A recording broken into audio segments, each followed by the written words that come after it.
स्वागत है दोस्तों। आज के मुख्य समाचार में आज देश और दुनिया से कई अहम और बड़ी खबर आ रही है। बात करेंगे हर खबर पर विस्तार से। भाजपा ने मध्य प्रदेश के 16 मतदान केंद्र पर पुनर्मतदान की मांग लगाए बड़ा आरोप। एक और बड़ी अपडेट, बागियों पर चला सीएम गहलोत का जादू, कुरैशी ने दिया कांग्रेस को समर्थन। वहीं अगली बड़ी खबर में आपको बताएंगे सत्ता माने पर तेलंगाना में जातीय जनगणना कराएंगे राहुल गांधी का बड़ा बयान। एक और बड़ी अपडेट, ओवैसी का राहुल गांधी पर बड़ा हमला, बोले बताए मोदी से कितना पैसा लिया। तो चलिए देख लेते आज की पहली बड़ी खबर। भाजपा ने मध्य प्रदेश के 16 मतदान केंद्र पर पुनर्मतदान की मांग लगाए बड़ा आरोप। दरअसल दोस्तों, भाजपा ने मुख्य चुनाव आयुक्त नई दिल्ली को भिंड जिले के अटेर विधानसभा क्षेत्र के 16 मतदान केंद्र पर पुनर्मतदान कराए जाने की मांग की है। बता दें कि भाजपा के प्रतिनिधि मंडल ने इस संबंध में मध्य प्रदेश के मुख्य निर्वाचन पदाधिकारी को भी ज्ञापन सौंपा है। बता दें, अटेर से भाजपा प्रत्याशी डॉक्टर अरविंद सिंह भदौरिया ने मुख्य चुनाव आयुक्त को इन 16 मतदान केंद्र की सूची भी भेजी है। बता दें कि उनका आरोप है कि इन केंद्र पर पीठासीन अधिकारी और उनके दल द्वारा कांग्रेस कार्यकर्ताओं के साथ मिली भगत कर चुनाव प्रक्रिया को प्रभावित किया गया।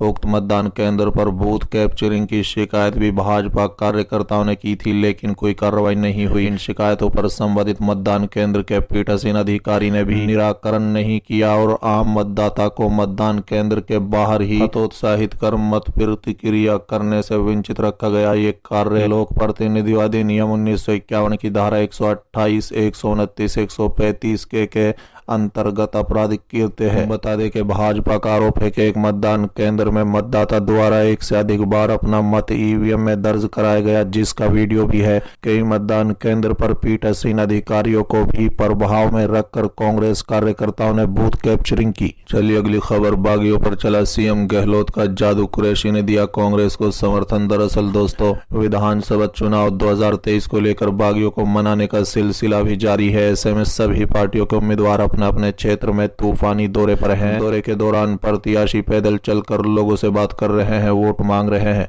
और अपने क्षेत्र के विकास को लेकर वादे कर रहे हैं। बता दें, इस सिलसिले में प्रदेश के मुख्यमंत्री अशोक गहलोत भी पीछे नहीं है। ऐसे में सीएम गहलोत अपनी पार्टी की जीत दिलाने के लिए कोई कसर नहीं छोड़ रहे हैं। वहीं दूसरी ओर बीजेपी भी अपने स्टार प्रचारकों के साथ चुनाव प्रचार में पूरी तरह से जुट गई है। इस बार भी बीजेपी पार्टी सत्ता माने के लिए कोई कसर नहीं छोड़ेगी। दोस्तों, दरअसल सीएम अशोक गहलोत ने कल हवा महल इलाके का दौरा किया। इस दौरान उन्होंने आम लोगों से कांग्रेस प्रत्याशी आर तिवारी के लिए वोट करने की अपील की। बता दें कि हवा महल क्षेत्र से कांग्रेस प्रत्याशी आर तिवारी के खिलाफ भाजपा के बाल मुकुंदाचार्य चुनाव मैदान में उतरे हैं। वहीं कांग्रेस के बागी प्रत्याशी पप्पू कुरैशी भी आप प्रत्याशी के तौर पर मैदान में उतरे हैं। ऐसे में सीएम गहलोत ने कल जनसंपर्क के दौरान अचानक पप्पू कुरैशी के कार्यालय पहुंचकर विपक्षी उम्मीदवारों को चौंका दिया।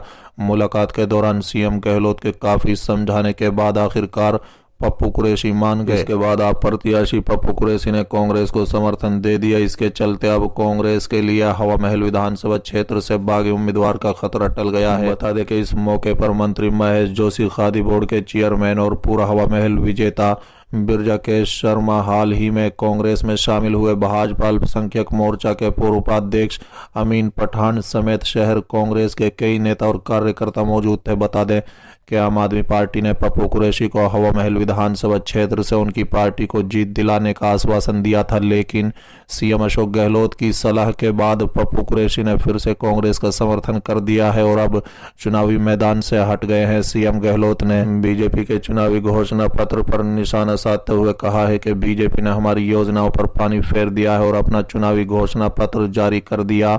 हमने जो ये योजनाएं दी हैं या घोषणा की है, उनकी झलक उनके घोषणा पत्र में दिखती है। ऐसा लगता है कि उन्होंने बिना होमवर्क के घोषणा पत्र जारी किया है। बता दें कि गहलोत ने अपने सामाजिक सुरक्षा एजेंट पर भी बात की। उन्होंने कहा है कि सरकार को बुजुर्गों को उनके परिवार के भरण पोषण के लिए सामाजिक सुरक्षा राशि देनी चाहिए।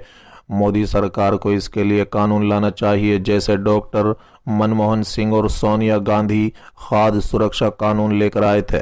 बता दें, सीएम गहलोत के इस दौरे के बाद हवा महल से कांग्रेस प्रत्याशी आर तिवारी ने राहत की सांस ली है। ऐसे में आर तिवारी ने अपना चुनाव प्रचार जोरों शोर से शुरू कर दिया है और सरकार की शानदार योजनाओं को गिनाकर अपने पक्ष में वोट करने की अपील कर दी है। चलिए अगली खबर। सत्ता आने पर तेलंगाना में जातीय जनगणना कराएंगे, राहुल गांधी का बड़ा बयान। दरअसल दोस्तों, कांग्रेस नेता राहुल गांधी ने एक बार फिर साफ किया है कि अगर कांग्रेस तेलंगाना में सत्ता में आती है तो वो 6 गारंटी के सख्ती से लागू करेंगे। बता दें कि उन्होंने कहा है कि जहां भी कांग्रेस की सरकार बनती है उस राज्य का एक एक पैसा गरीबों को मिलता है। राहुल ने कहा है कि हम बिचौलियों की भागीदारी के बिना सीधे उनके बैंक खाते में पैसा जमा करते हैं। बीआरएस और भाजपा के नेता केवल कुछ लोगों को ही फायदा पहुंचाते हैं।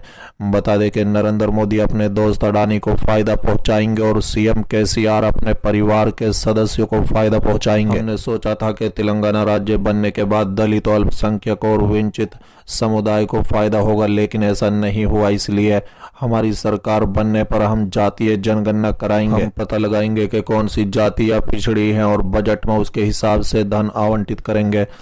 राहुल ने कहा है कि भारत जोड़ो यात्रा के दौरान मैंने कन्याकुमारी से कश्मीर तक पद यात्रा की। उस वक्त मुझे समझ में आया कि आरएसएस और बीजेपी कैसे लोगों को बांट रहे हैं। मैं कहना चाहूंगा कि ये एक ऐसा देश है जहां नफरत नहीं बल्कि प्यार फैलता है। बीजेपी और बीआरएस एक ही है, एक दिल्ली में काम कर रहा है तो दूसरा तेलंगाना में काम कर रहा है। ये दोनों पार्टी एक दूसरे का सहयोग कर रहे हैं। मैंने लोकसभा में देखा कि ये दोनों पार्टियां एकजुट है। उन्होंने कहा है कि सभी बिलों का बीआरएस ने समर्थन किया। यहाँ एक पार्टी है, वो एआईएमआईएम कांग्रेस पार्टी। जिस भी राज्य में बीजेपी से लड़ेगी वहां वो पार्टी अपने उम्मीदवार उतारेगी। ये भाजपा से पैसा लेते हैं और कांग्रेस के खिलाफ काम करते हैं। साथ ही राहुल गांधी ने कहा है कि हमारा एकमात्र उद्देश्य केसीआर को हटाना है, उसके बाद हम दिल्ली में नरेंद्र मोदी को हटा देंगे। राहुल ने बताया कि कांग्रेस द्वारा घोषित 6 गारंटियों पर पहली कैबिनेट में फैसला और हस्ताक्षर किया जाएगा। अगली खबर। ओवैसी का राहुल गांधी पर बड़ा हमला, बोले बताएं मोदी से कितना पैसा लिया। दरअसल दोस्तों, तेलंगाना में विधानसभा चुनाव में सभी पार्टियां अपनी पूरी ताकत में जुट गई है। ऑल इंडिया मजलिस इत्तेहादुल मुस्लिमीन के अध्यक्ष असदुद्दीन ओवैसी भी जनसभाएं कर रहे हैं। आरोप प्रत्यारोप का दौर चल रहा है। हालिया संबोधन में एआईएमआईएम प्रमुख ने कांग्रेस नेता राहुल गांधी और केंद्र मंत्री और तेलंगाना बीजेपी अध्यक्ष जी किशन रेड्डी पर जमकर निशाना साधा। बता दें, असदुद्दीन ओवैसी ने राहुल गांधी की राजनीतिक विश्वसनीयता पर सवाल उठाने से नहीं चूके। उन्होंने कहा है कि राहुल गांधी ने 540 लोकसभा सीटों पर कांग्रेस का नेतृत्व किया, लेकिन इसके बावजूद पार्टी 50 सीटों पर सिमट गई। ओवैसी ने कांग्रेस नेता से सवाल करते हुए पूछा कि क्या उन्होंने बीजेपी से पैसे नहीं लिए। बता दें कि ओवैसी पहले भी राहुल गांधी से ऐसे सवाल पूछ चुके हैं। उन्होंने इस बात पर जोर दिया कि इस मामले को लेकर राहुल गांधी की ओर से कोई स्पष्टीकरण या प्रतिक्रिया नहीं आई है। एआईएमआईएम अध्यक्ष असदुद्दीन ओवैसी ने दावा किया कि राहुल गांधी को बीजेपी से पैसे मिले हैं। दरअसल राहुल गांधी ने ओवैसी पर बीजेपी से पैसे लेकर कांग्रेस के खिलाफ उम्मीदवार उतारने का आरोप लगाया था। इसके जवाब में एआईएमआईएम प्रमुख ने कहा, राहुल अपनी धार्मिक पहचान के कारण ये आरोप लगा रहे हैं। ओवैसी ने आरोप लगाया था कि ये आरोप लगाने के लिए कांग्रेस नेता की प्रेरणा उनकी धार्मिक पहचान के प्रति गहरी चतुरता से उपजी है। ओवैसी ने गांधी को अमेठी लोकसभा क्षेत्र से जानबूझकर चुनाव हारने के लिए पैसे लेने के आरोपों पर स्पष्टीकरण देने की चुनौती दी थी। इसके अलावा अपने नवीनतम बयान में ओवैसी ने दावा किया कि गांधी को अपनी पार्टी के प्रमुख सदस्य जैसे कि ज्योतिरादित्य सिंधिया और जतिन प्रसाद समान आरोपों का सामने किए बिना भाजपा में शामिल हो गए।